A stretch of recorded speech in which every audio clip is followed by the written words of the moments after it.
Heloise Wyndham did not flinch, not when Aubrey set down his wineglass and smiled at his partners with the easy grace of a man correcting a minor inconvenience, and said, "My wife has a talent for misreading things she doesn't quite understand," and the table laughed.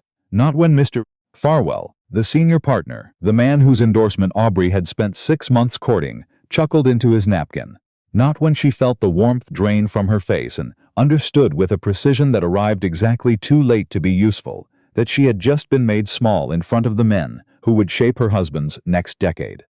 She had only been trying to mention the shipping manifest, a single line in the Morse contract that didn't match the corresponding ledger entry. She had rehearsed how to say it. She had chosen a moment when the dinner conversation had turned to business, when it seemed natural, when no one would have to perform surprise at a woman speaking. She had used simple words. She had not been wrong. Aubrey did not know that yet. She lifted her water glass.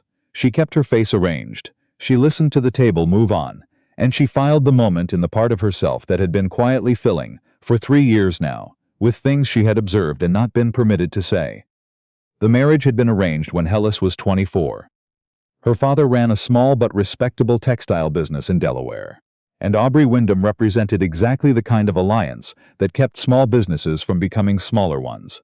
The arrangement was understood between the two fathers before it was ever presented to her, and Heloise had been sensible enough to recognize that refusing it would have required a different life than the one she had the means to build on her own. She was not a foolish woman. She had never been a foolish woman. That was the thing no one in the Wyndham household seemed to notice, or perhaps they had noticed and decided it wasn't relevant. She had learned Aubrey's rhythms in the first year. He was not cruel. He was not cold, exactly. He was simply a man who had a fixed idea of where competence lived, and it did not live in parlors or in women who had not attended a counting house. He was kind to her in the ways that cost him nothing. He remembered her preference for strong tea. He did not raise his voice. On the nights when she sat across from him at the long dining table, and the silence stretched between them like a question neither of them had asked yet, he was perfectly pleasant about the silence. But he did not ask her opinion on his work. He did not show her the contracts. He kept his study locked on the days when the quarterly ledgers were delivered, and he talked around his business in her presence, the way people talked around a topic in front of someone they assumed would not understand. She understood. She had always understood. She had simply been waiting, with the patience of a woman who had learned early that patience was the only currency she was allowed to spend, for a moment when it mattered enough to use what she knew. That moment arrived on a Tuesday in November, 3 weeks before the dinner with Farwell. Aubrey had left the study door ajar. He had been distracted. A telegram from New York, something that had pulled him out of the house before he finished what he was doing. The Morse shipping contracts were open on his desk. She had not planned to read them. She had gone in to retrieve a book she had left on the side table, and the document was simply there, and she was the kind of woman who read things. She read it twice, the second time more carefully. The discrepancy was not large. A single adjusted figure in the export column, a number that corresponded to a cargo manifest she had seen listed differently in the household copy of the accounts, the one Aubrey kept in the drawer of the sideboard, the one she was technically not supposed to access and which she had been quietly reading for 8 months. She stood in the study for a long moment after she finished. She set the contract back exactly where she had found it. She retrieved her book. She walked out and closed the door behind her, and she went to the kitchen and asked for tea, and she sat at the kitchen table with her tea and her book, and did not read a single word of it. Lachlan Morse had been Aubrey's business partner for 7 years. He was the kind of man who shook hands with both of his, who laughed at his own jokes a half-second before the punchline landed, who remembered everyone's wife's name on the second meeting and mentioned it on the third. Aubrey trusted him in the particular way that men trusted other men who were like them, not because they had tested the trust, but because no occasion had yet arisen to doubt it. Heloise had found 5 more discrepancies by the end of the second week. She kept notes in her embroidery journal, dates, figures, the corresponding entries that didn't align. Her handwriting was small and even, and she used a personal shorthand she had developed in her father's house to record accounts without taking up too much paper. She had been doing this her entire adult life. No one had ever asked her to stop. By the 3rd week, the shape of it was visible. Morse was adjusting export figures after the fact. Small enough amounts that a cursory review would miss them, large enough that over 4 years they amounted to something significant. He was routing the difference through a secondary account that Aubrey didn't appear to know existed. The Wyndham Shipping Company was, on paper, performing exactly as expected. In practice, it was being quietly hollowed out. She needed to tell someone who could do something with the information. She returned to the question of telling Aubrey directly several times over several days, turning it over the way her father had taught her to turn over a contract. Looking at every clause, understanding what each one required. She could walk into his study. She could lay her embroidery journal on his desk. She could say quietly and without drama, "Here is what I found." But she had tried, the week before the farewell dinner, to show him a single discrepancy. She had framed it as a question, so he would not feel corrected. He had said, with all the gentleness of a man who wasn't listening, that she needn't worry about the shipping manifests, that Morse handled that side of things, that the figures were fine. She had said the figures were not fine. He had looked at her with an expression that carried no malice in it at all, which in some ways made it worse. Then he had patted her hand and said something about the evening's dinner reservations and left the room. That was 3 days before the farewell dinner. 5 days before she walked into the office of a man named Barnaby Cross. Barnaby Cross had been her father's attorney for 20 years. He was 61, dry-spoken, and possessed of the particular quality of a man who had seen enough of the law to no longer be surprised by what people did to one another for money. He had attended her wedding. He had given her a legal dictionary as a gift, which had struck every other guest as peculiar, and had struck Heloise as the most useful thing anyone had given her in years. She came to his office on a Wednesday morning. She told his secretary she was there to discuss her father's estate matters, which was partly true. She was shown in. Cross looked at her across his desk with the careful, patient assessment of a man who had learned not to assume what a visit was about until the visitor told him. She sat. She opened her embroidery journal. She walked him through 5 months of figures. He did not interrupt. He asked 4 questions, 2 of which were very good questions, and 2 of which she had already anticipated. When she finished, he pressed his fingers together and looked at the ceiling for a long moment. "You've verified this against the bank correspondence?" he asked. "The copies Aubrey keeps at home. I don't have access to the bank records directly." "How long did it take you to put this together?"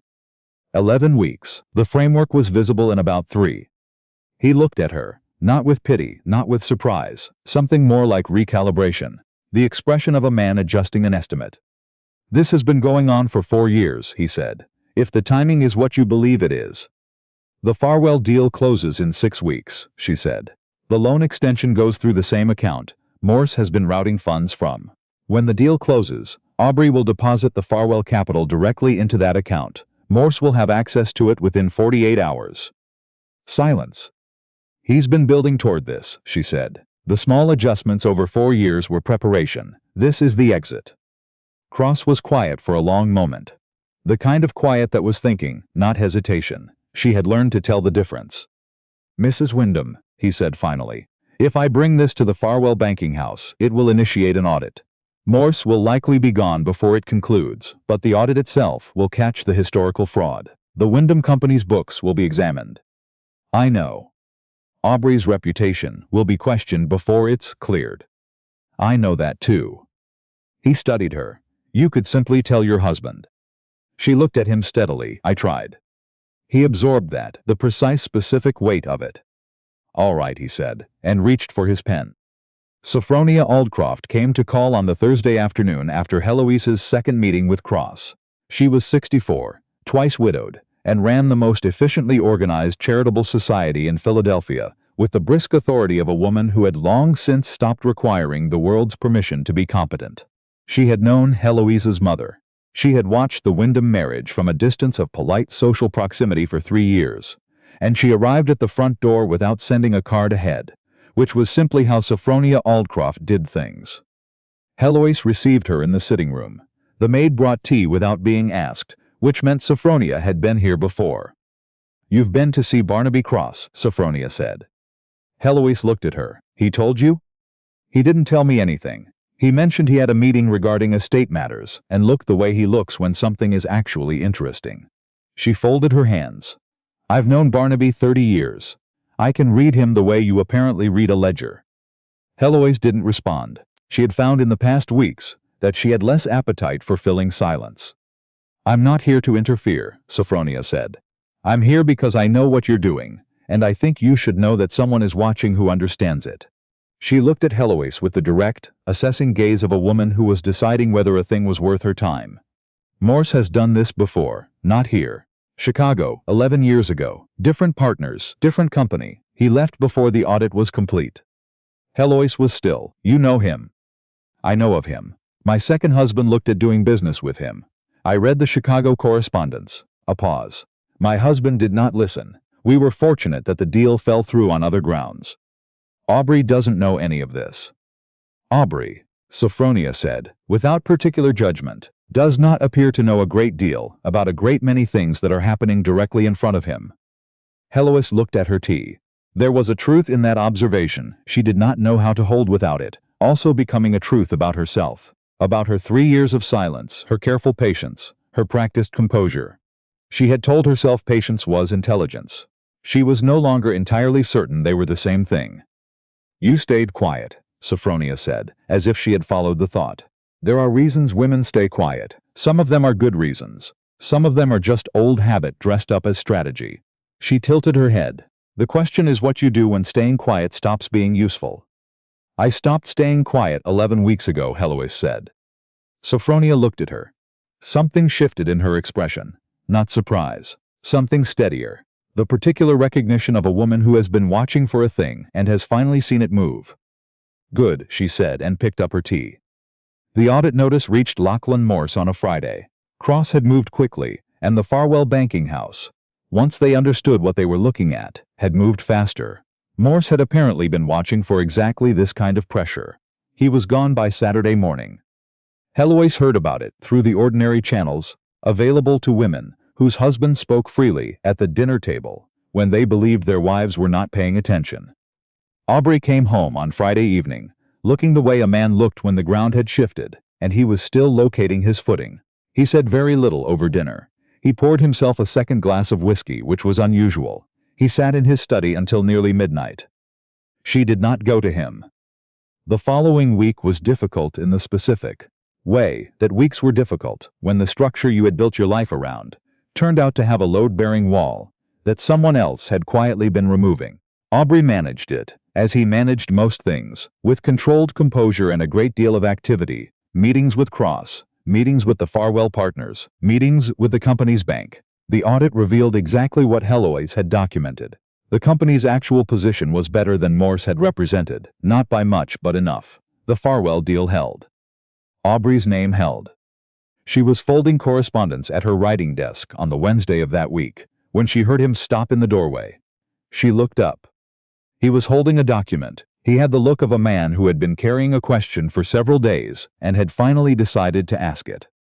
"Barnaby Cross," he said carefully. "His firm initiated the audit notice." "Yes." He told Farwell's banking house to look at the secondary account routing. He paused. "He said he received the documentation from a private source." She set down the letter she was folding. "He said," Aubrey continued, his voice very controlled, "that the source had tracked the discrepancy across 4 years of adjusted manifests." He looked at her. "The figures, the ones you mentioned at dinner." She held his gaze. She did not help him get to where he was going. He needed to get there himself. "You found this," he said. Not a question, the statement of a man who has just understood something and is hearing the sound of it for the first time.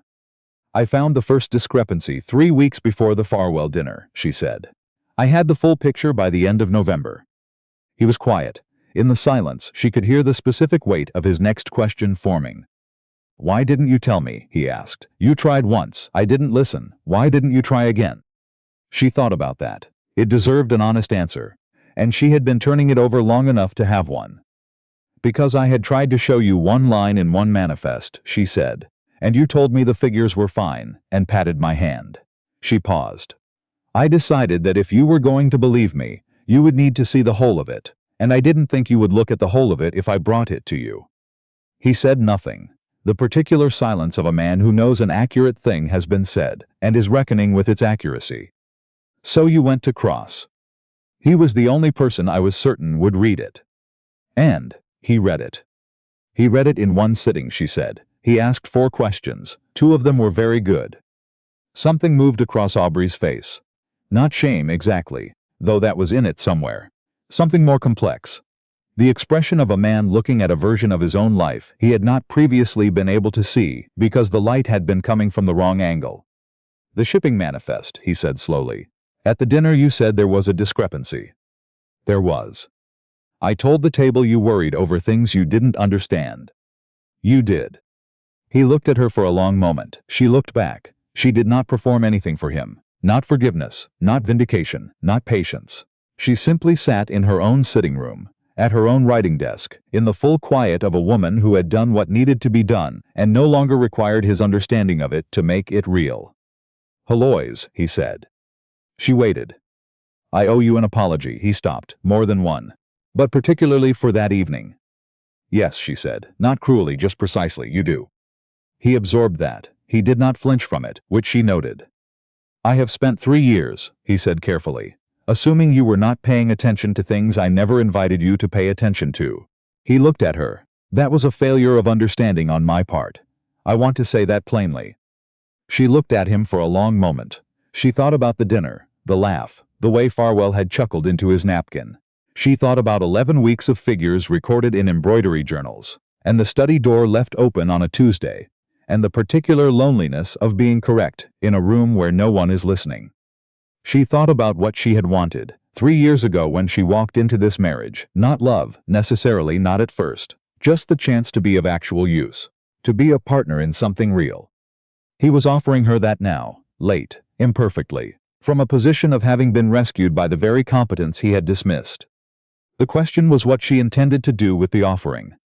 I want to see the accounts, she said. The full accounts, not the household copies, the actual books. He blinked. The company accounts. All of them, quarterly. She held his gaze. And I want to be consulted before any new partnership arrangement is finalized. Not informed after. Consulted before. He was quiet for a moment. That's not a minor request, he said. No, she agreed. It isn't. He looked at her. She could see him measuring it. Not whether she was capable, that question had been answered, but whether he was the kind of man who could sit across a desk from his wife as an equal and not find some quiet way to diminish it over time. She could not know the answer to that yet. The evidence was limited. But she was paying attention, and she intended to keep paying attention, and that was the most honest foundation she had ever been offered. All right, Aubrey said. All right, as in you're agreeing? All right, as in I should have offered it 3 years ago. His voice had gone flat in the way voices went when a man was stripping the performance out of them. I didn't. I'm offering it now. If that's too late. It's not too late, she said, but I need you to understand that I will use it. I won't ask permission. I won't soften what I find to make it easier to hear. I know, he said. I know that now. She looked at him for a moment longer. Then she turned back to her writing desk and picked up the letter she had been folding. There's a meeting Thursday with the Farwell partners, she said. I'd like to attend. He was quiet for a beat. I'll send word that you'll be there. Good, she said and went back to work. Sophronia Aldcroft came for tea the following Thursday, as she had taken to doing. She settled into her chair with the unhurried certainty of a woman who went where she intended, and stayed as long as she chose. I heard you attended the Farwell meeting, she said. I did. And how did that go? Heloise thought about it. About the partner's careful silence when she was introduced. About the way Farwell himself had looked at her. Not dismissively, not with warmth, simply with the assessing caution of a man revising a prior estimate. About the moment when the auditor's summary was read, and one of the junior partners asked a question about the secondary account routing, and she had answered it directly, and the room had shifted slightly, the way rooms shifted when someone had quietly demonstrated that they knew what they were talking about. It went well, she said. Did Aubrey introduce you properly? He introduced me as his wife. She picked up her tea, and then, when Farwell asked who had first identified the Morse discrepancy, Aubrey said it was me, by name, without being prompted. Sophronia's expression did not change, but something behind her eyes did. The particular look of a woman who has been watching a situation develop, and has found the development satisfactory. That's a start, she said. Yes, Heloise agreed, that's what it is. Sophronia drank her tea. Outside, the November wind was pushing dead leaves against the parlor windows, and somewhere in Chicago, a man named Lachlan Morse was learning what it cost to build a scheme on the assumption that the people around him weren't paying attention. Heloise opened her account book to the next clean page. There was still a great deal of work to do, and she had never been more certain of anything than the knowledge that she was exactly the right person to do it.